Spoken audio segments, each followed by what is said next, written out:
നമസ്തേ. മകളെ മാപ്പ് മാപ്പ് മാപ്പ്. മരണത്തിന് പോലും മതമുള്ള കേരളം. സാവരിയുടെ കൊലപാതകത്തിൽ VHP നേതാവിന്റെ ഫേസ്ബുക്ക് പോസ്റ്റ് ചർച്ചയാകുകയാണ്. ഉസ്ബെക്കിസ്ഥാനിൽ മലയാളി MBBS വിദ്യാർത്ഥിനി സാവരിയെ കൊല്ലപ്പെട്ട സംഭവത്തിൽ അന്വേഷണം സംസ്ഥാന ക്രൈംബ്രാഞ്ചിന് വിട്ടു. ആഭ്യന്തരമന്ത്രി രമേശ് ചെന്നിത്തല കൊല്ലപ്പെട്ട പെൺകുട്ടിയുടെ ഹരിപ്പാട്ടെ വസതി സന്ദർശിച്ച ശേഷമാണ് കേസ് വിദേശത്തായതിനാലുള്ള പരിമിതികൾ മറികടക്കാൻ ക്രൈംബ്രാഞ്ച് ADGP H വെങ്കടേഷിന് അന്വേഷണ ചുമതല കൈമാറിയത്.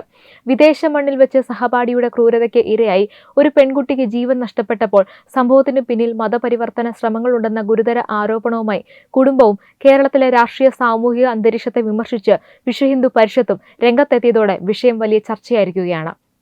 വിദേശ മണ്ണിൽ ദാരുണമായി കൊല്ലപ്പെട്ട ഹരിപ്പാട് സ്വദേശിനി സാവരിയുടെ മരണത്തിൽ പ്രതിയായ സഹപാഠി സദറുൽ അനമിനെതിരെ അതീവ ഗുരുതരമായ ആരോപണങ്ങളുമായി കുടുംബം രംഗത്തെത്തിയിരിക്കുകയാണ്. സാവരിയെ നിർബന്ധപൂർവ്വം മതപരിവർത്തനം നടത്തുന്നതിനായി മലപ്പുറം പുലാമന്തോൾ സ്വദേശിയായിട്ടുള്ള സദറുൽ അനം നിരന്തരം പ്രേരിപ്പിച്ചു എന്നും എന്നാൽ പെൺകുട്ടി ഇതിന് വഴങ്ങിയില്ല എന്നുമാണ് ബന്ധുക്കൾ വ്യക്തമാക്കുന്നത്. ഇതേ ചൊല്ലിയുണ്ടായ തർക്കങ്ങളാണ് ലാപ്ടോപ്പ് കൊണ്ടുള്ള തലക്കടിയും ക്രൂരമായ കൊലപാതകവുമായി കലാശിച്ചതെന്നാണ് പ്രാഥമിക സൂചനകൾ വിലയിരുത്തപ്പെടുന്നത്. പെൺകുട്ടിയുടെ കാൽ മുതൽ തല വരെ ക്രൂരമായ മർദ്ദനമേറ്റ ചതവുകളും പാടുകളും ഉണ്ടായിരുന്നുവെന്ന് മൃതദേഹം കണ്ട ബന്ധുക്കൾ സാക്ഷ്യപ്പെടുത്തുന്നു. പ്രതി മുൻപും പെൺകുട്ടിയെ ഉപദ്രവിച്ചിരുന്നതായിട്ട് ഹോസ്റ്റലിലെ സഹപാഠികൾ ബുക്കാറ പോലീസിന് മൊഴി നൽകിയതോടെയാണ് വിദേശത്ത് വെച്ച് പെൺകുട്ടി അനുഭവിച്ച പീഡനങ്ങളുടെ ആഴം പുറത്തുവന്നത്. ഈ വിഷയത്തിൽ കേരളത്തിലെ രാഷ്ട്രീയ സാമൂഹിക മാധ്യമ രംഗങ്ങളിലെ ഇരട്ടത്താപ്പിനെ രൂക്ഷമായി വിമർശിച്ചുകൊണ്ട് വിശ്വഹിന്ദു പരിഷത്ത് സംസ്ഥാന ജനറൽ സെക്രട്ടറി അഡ്വക്കേറ്റ് അനിൽ വിളയിൽ പങ്കുവച്ച ഫേസ്ബുക്ക് കുറിപ്പ് ഇതിനകം തന്നെ വലിയ ചർച്ചയായി കഴിഞ്ഞു. ഈ കൊലപാതകം ഒരു റിവേഴ്സ് ഗിയർ ചിന്തയാണെന്നാണ് അദ്ദേഹം ഫേസ്ബുക്കിലൂടെ പറയുന്നത്. കൊല്ലപ്പെട്ടത് ഒരു മുസ്ലിം പെൺകുട്ടിയും പ്രതി ഒരു ഹിന്ദു ആൺകുട്ടിയുമായിരുന്നെങ്കിൽ കേരളത്തിലെ മാധ്യമങ്ങളും സാംസ്കാരിക നായകന്മാരും രാഷ്ട്രീയക്കാരും ഉൾപ്പെടെ എങ്ങനെ പ്രതികരിക്കുമായിരുന്നുവെന്ന് അദ്ദേഹം തന്റെ കുറിപ്പിലൂടെ ചോദ്യം ചെയ്യുന്നുണ്ട്. കേരളത്തിലെ മാധ്യമങ്ങളുടെ OB വാനുകൾ പയ്യന്റെ വീടിന് മുന്നിൽ തത്സമയം സംപ്രേഷണം നടത്തുമായിരുന്നു. തെരുവോരങ്ങളിൽ മെഴുകുതിരി ജ്വാലകളും പ്രതിഷേധങ്ങളും നടക്കുമായിരുന്നു. സാംസ്കാരിക നായകർ ഒന്നിച്ച് ഹിന്ദു സംഖ്യയെ തൂക്കിലേറ്റാൻ കുറിപ്പിറക്കുകയും മോദിയെ തെറിവിളിക്കുകയും ചെയ്യുമായിരുന്നു. മുഖ്യമന്ത്രിയും മന്ത്രിമാരും ഓടിയെത്തി കുടുംബത്തിന്റെ സർക്കാർ ജോലിയും ധനസഹായം പ്രഖ്യാപിക്കുമായിരുന്നു. മരണത്തിന് പോലും മതവും രാഷ്ട്രീയമുള്ള റിവേഴ്സ് ഗിയറിലോടുന്ന മതേതര കേരളം എത്ര സുന്ദരം. ഹിന്ദു പെൺകുട്ടി ആയതിനാലാണ് സാവരിയ്ക്ക് വേണ്ടി കണ്ണീർ പൊഴിക്കാൻ ആളുകളില്ലാത്തതെന്നും മകളെ മാപ്പ്, നിനക്ക് ജന്മം നൽകിയത് ഹിന്ദു മാതാപിതാക്കളാണ് എന്ന് കുറിച്ചുകൊണ്ടാണ് അദ്ദേഹം തന്റെ ഫേസ്ബുക്ക് പോസ്റ്റ് അവസാനിപ്പിക്കുന്നത്. ആ കുറിപ്പ് നമുക്ക് വിശദമായി ഒന്ന് വായിക്കാം. മകളെ മാപ്പ് മാപ്പ് മാപ്പ്. ഉസ്ബെക്കിസ്ഥാനിലെ ട്രാപ്പ് ജിഹാദ് ഒരു റിവേഴ്സ് ഗിയർ ചിന്ത. ഉസ്ബെക്കിസ്ഥാനിൽ പഠിക്കാൻ പോയത് ഒരു മലപ്പുറത്തുകാരി മുസ്ലിം പെൺകുട്ടി. അവൾ അവിടെ ചെന്നപ്പോൾ പരിചയപ്പെട്ടത് ഹരിപ്പാട് സ്വദേശിയായിട്ടുള്ള ഒരു ഹിന്ദു ആൺകുട്ടിയെ. രണ്ടുപേരും തമ്മിൽ സംസാരിക്കുന്നു. തട്ടമിട്ട സുന്ദരിക്കുട്ടിയിൽ ആകൃഷ്ടനായ ഹിന്ദു ആൺകുട്ടി അവളുടെ തന്റെ സനാതന മതത്തിലേക്ക് മാറാൻ പറയുന്നു. അവൾ സമ്മതിക്കുന്നില്ല. തുടർന്ന് കശപിശ, വഴക്ക്, വക്കാണം, ബഹളമാകുന്നു. ഹിന്ദു ആൺകുട്ടി മുസ്ലിം പെൺകുട്ടിയുടെ തലയ്ക്ക് ലാപ്ടോപ്പിന് അടിച്ചു കൊല്ലുന്നു. പിറ്റേ ദിവസത്തെ കേരളം എന്തായിരിക്കുമെന്ന് നമുക്കൊന്ന് നോക്കാം. കേരളത്തിലെ മാധ്യമങ്ങളുടെ വാനുകൾ പെൺകുട്ടിയുടെ വീട്ടിൽ നിന്നും കശ്മലനായ ഹിന്ദു പയ്യന്റെ വീടിന് മുന്നിൽ നിന്നും തത്സമയം സംപ്രേഷണം നടത്തുന്നു. മതേതരത്വ അന്തിച്ചർച്ചകൾ. കേരളത്തിലെ തെരുവോരങ്ങളിൽ SFI, DYFI, KSU യൂത്ത് കുട്ടികൾ പെൺകുട്ടിയുടെ ചിത്രത്തിന് മുന്നിൽ മെഴുകുതിരി കത്തിക്കുന്നു. പെൺകുട്ടിക്ക് നീതി വാങ്ങിക്കൊടുക്കാൻ ഹാഷ്ടാഗുകൾ പ്രചരിക്കുന്നു. കേരളത്തിലെ സാംസ്കാരിക നായകന്മാരായ 50 പേർ ഒന്നിച്ച് ഹിന്ദു സംഖ്യയെ തൂക്കിക്കൊല്ലാൻ പ്രതിഷേധ കുറിപ്പിറക്കുന്നു. മോദിയെയും സംഘത്തിനെയും തെറിവിളിക്കുന്നു. വേട്ടക്കാരനായ ഹിന്ദുവിന്റെ വീട്ടിൽ ആരെങ്കിലും RSSകാരനുണ്ടോ എന്ന് അന്വേഷിച്ച് മാധ്യമങ്ങൾ മുന്നേറുന്നു.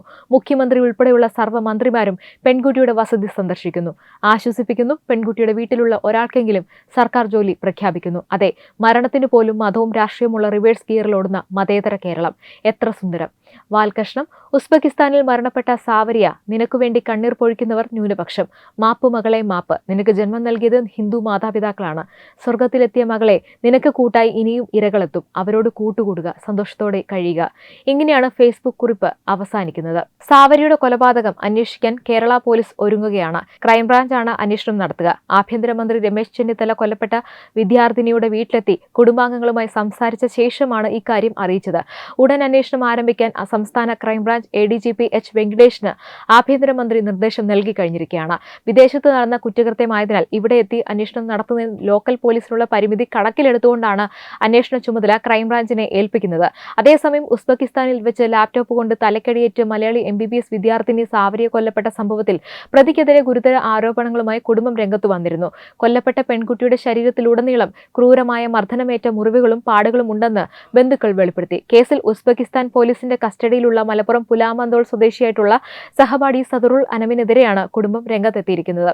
സാവരിയെ മതപരിവർത്തനം നടത്തുന്നതിനായി സദറുൽ അനം നിരന്തരം പ്രേരിപ്പിച്ചു എന്നും എന്നാൽ പെൺകുട്ടി അതിന് തയ്യാറായില്ല എന്നുമാണ് ബന്ധുക്കൾ മാധ്യമങ്ങളോട് പറഞ്ഞത്. പ്രതി അതിക്രൂരമായിട്ടാണ് സാവരിയെ മർദ്ദിച്ചിരുന്നതെന്നും പെൺകുട്ടിയുടെ കാൽ മുതൽ തല വരെ അതിക്രൂരമായിട്ട് തല്ലി ചതക്കുകയും ചതവുകൾ ഉണ്ടായിരുന്നുവെന്നും അവർ വ്യക്തമാക്കി. എന്നാൽ കൃത്യമായ കൊലപാതക കാരണം എന്താണെന്ന് ഇപ്പോഴും വ്യക്തമായിട്ടില്ല. കഴിഞ്ഞ വ്യാഴാഴ്ചയാണ് സാവരിയുടെ മൃതദേഹം വിദേശത്തു നിന്നും നാട്ടിലെത്തിച്ചത്. പെൺകുട്ടിയുടെ ശരീരത്തിൽ കൂടുതൽ മുറിവുകളുണ്ടെന്ന സംശയത്തെ തുടർന്ന് പിതാവ് ബസന്ത് ജില്ലാ പോലീസ് മേധാവിക്ക് റീപോസ്റ്റ്മോർട്ടം ആവശ്യപ്പെട്ടുകൊണ്ട് പരാതി നൽകുകയായിരുന്നു.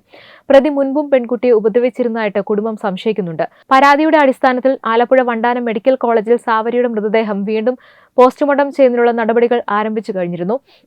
കൊല്ലപ്പെട്ടത് തലക്കേറ്റ ഗുരുതര പരുക്ക് മൂലമെന്ന് ആലപ്പുഴ മെഡിക്കൽ കോളേജ് ആശുപത്രിയിൽ നടന്ന റീപോസ്റ്റ്മോർട്ടത്തിലും പുറത്തുവരുന്ന സൂചന.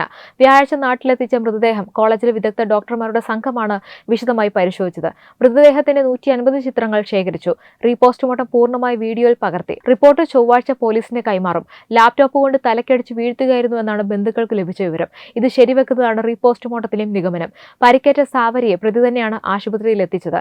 തലയിൽ അടിയന്തര ശസ്ത്രക്രിയ നടത്തിയെങ്കിലും രക്ഷപ്പെടുത്താനായിട്ടില്ല. മൃതദേഹം ഉസ്ബെക്കിസ്ഥാനിലെ ആശുപത്രിയിലാണ് ആദ്യം പോസ്റ്റ്മോർട്ടം നടത്തിയത്.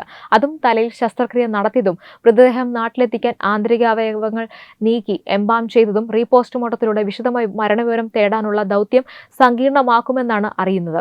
തലയിൽ പൊട്ടലേറ്റ ഭാഗവും തലച്ചോറിന്റെ ഒരു ഭാഗവും ഉസ്ബെക്കിസ്ഥാനിൽ പോസ്റ്റ്മോർട്ടം നടത്തിയപ്പോൾ ശാസ്ത്രീയ പരിശോധനയ്ക്കായി മാറ്റിയിരുന്നു. ശരീരത്തിൽ ഒട്ടേറെ മുറിവുകൾ ഉണ്ടായിരുന്നുവെന്നും കടിയേറ്റ പാട് വ്യക്തമായി കാണാമായിരുന്നുവെന്നുമാണ് ഇവിടുത്തെ ഡോക്ടർമാർ സൂചിപ്പിച്ചത്. ഇതൊന്നും മരണത്തിന് കാരണമായിട്ടില്ലെങ്കിലും പെൺകുട്ടി നേരിട്ടത് ക്രൂര മർദ്ദനങ്ങളിലേക്ക് വിരൽ ചൂണ്ടുന്ന തെളിവുകളാണ്. സംഭവത്തിൽ സദറുൽ അനമിനെതിരെ കൊലക്കുറ്റം ചുമത്തി ഹരിപ്പാട് പോലീസ് ഔദ്യോഗികമായി കേസെടുത്തു കഴിഞ്ഞു. നിലവിൽ പ്രതി ഉസ്ബെക്കിസ്ഥാൻ പോലീസിന്റെ കസ്റ്റഡിയിലാണ്. കൊലപാതകത്തിന് ശേഷം പെൺകുട്ടി താഴെ വീണതാണെന്നാണ് പറഞ്ഞ് പ്രതി സാവരിയെ ആശുപത്രിയിൽ എത്തിച്ചതെന്ന് വ്യക്തമായിട്ടുണ്ട്. ആദ്യഘട്ടത്തിൽ കുറ്റം സമ്മതിക്കാൻ ഇയാൾ തയ്യാറായിരുന്നില്ല. എന്നാൽ സാവരിയുടെ ഹോസ്റ്റലിലെ സഹപാഠികൾ ബുക്കാറ പോലീസ് നൽകിയ മൊഴിയിൽ പ്രതി മുൻപും സാവരിയെ ക്രൂരമായി ദേഹോപദ്രവം ഏൽപ്പിച്ചിരുന്നതായിട്ട് വെളിപ്പെടുത്തിയിരുന്നു. ഇതോടെയാണ് പ്രതി കുടുങ്ങിയത്. ഇന്ത്യയും ഉസ്ബെക്കിസ്ഥാനും തമ്മിലുള്ള നിലവിലെ നയതന്ത്ര കരാർ അനുസരിച്ച് ഇരയും പ്രതിയും ഇന്ത്യൻ പൗരന്മാരായതിനാൽ കേസ് വിട്ടുകിട്ടാൻ ഇന്ത്യക്ക് ഔദ്യോഗികമായി ആവശ്യപ്പെടാം. അതിനാൽ കേസിന്റെ വിചാരണ ഉൾപ്പെടെയുള്ള തുടർ നടപടികൾ ഇന്ത്യയിലാക്കാനാണ് കൂടുതൽ സാധ്യത. പ്രതിയുടെ കുടുംബവും വിചാരണ കേരളത്തിലേക്ക് മാറ്റണമെന്ന് ആവശ്യപ്പെട്ടിട്ടുണ്ട്. മരണത്തിൽ പോലും മതം നോക്കി ഇരട്ടത്താപ്പ് കാണിക്കുന്ന കേരളത്തിലെ മതേതരത്വത്തെ രൂക്ഷമായി വിമർശിച്ചുകൊണ്ടാണ് വിശ്വ ഹിന്ദു പരിഷത്ത് സംസ്ഥാന ജനറൽ സെക്രട്ടറി അഡ്വക്കേറ്റ് അനിൽ വിളയിലിന്റെ ഫേസ്ബുക്ക് കുറിപ്പ് വന്നിരിക്കുന്നത്. നിലവിൽ പ്രതിയായ സദറുൽ അനം ഉസ്ബെക്കിസ്ഥാൻ പോലീസിന്റെ കസ്റ്റഡിയിലാണെങ്കിലും ഇരയും പ്രതിയും ഇന്ത്യൻ പൗരന്മാരായതിനാൽ നയതന്ത്ര കരാറുകൾ വഴി കേസ് ഇന്ത്യയിലേക്ക് മാറ്റാനാണ് സാധ്യത. വിദേശത്ത് പഠിക്കാൻ പോയ ഒരു മലയാളി പെൺകുട്ടിക്ക് നേരിടേണ്ടി വന്ന ക്രൂരതയുടെ യഥാർത്ഥ കാരണം പുറത്തുകൊണ്ടുവരാൻ ക്രൈംബ്രാഞ്ച് അന്വേഷണത്തിലൂടെ സാധിക്കുമെന്ന പ്രതീക്ഷയിലാണ് കുടുംബവും പൊതുസമൂഹവും. ഈ വിഷയത്തെക്കുറിച്ചുള്ള നിങ്ങളുടെ അഭിപ്രായം കമന്റിലൂടെ അറിയിക്കുക. വീഡിയോ ഇഷ്ടമായ ലൈക്ക് ചെയ്യുക, ഷെയർ ചെയ്യുക. കൂടുതൽ വാർത്തകൾക്കായി നമ്മുടെ ചാനൽ സബ്സ്ക്രൈബ് ചെയ്യാനും മറക്കരുത്. വെബ് ഡെസ്ക് തത്തുമൈ ന്യൂസ്.